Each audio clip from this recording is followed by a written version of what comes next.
Walang kondisyong medikal. Ito ang lumalabas sa isinagawang medical examination ng Philippine General Hospital kay Senator Rodante Marcoleta.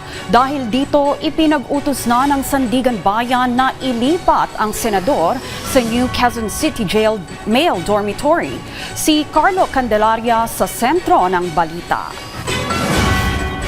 Pasado alas 8 ng umaga nang dumating sa Sandigan Bayan si Senador Rodante Marcoleta sakay ng coaster ng PNP. Nakasuot ng bulletproof vest at naka-wheelchair ang senador nang humarap sa Sandigan Bayan 3rd Division para sa pagdinig kaugnay ng kinakaharap niyang kasong plunder dahil umano sa hindi niya idineklarang campaign donations.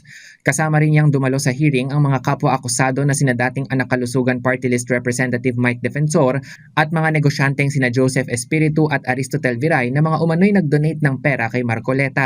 Binasahan na ng sakdal sina Defensor, Espiritu at Viray at lahat sila ay naghain ng not guilty plea sa kasong plunder. Si Marcoleta naman ay hindi pa naa-arraign dahil nakabinbin pa ang kanyang motion to quash o hiling na ibasura ang kaso.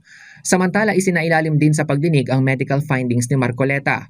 Humarap sa korte si Philippine General Hospital Director Dr. Gerardo Legaspi na nagpaliwanag ng isinagawang medical exam sa senador.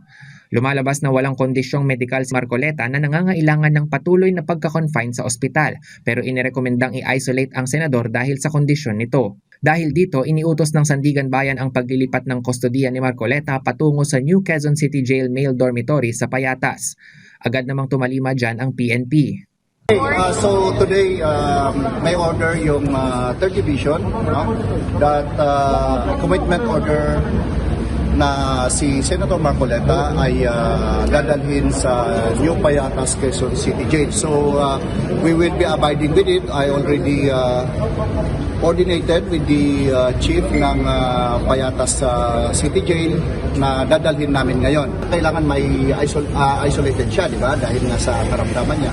And nakita naman na yung facility na yon and the BGMP can provide with that. Magmula nang dumating hanggang sa umalis sa Sandigan Bayan ay hindi na nagbigay ng pahayag si Marcoleta.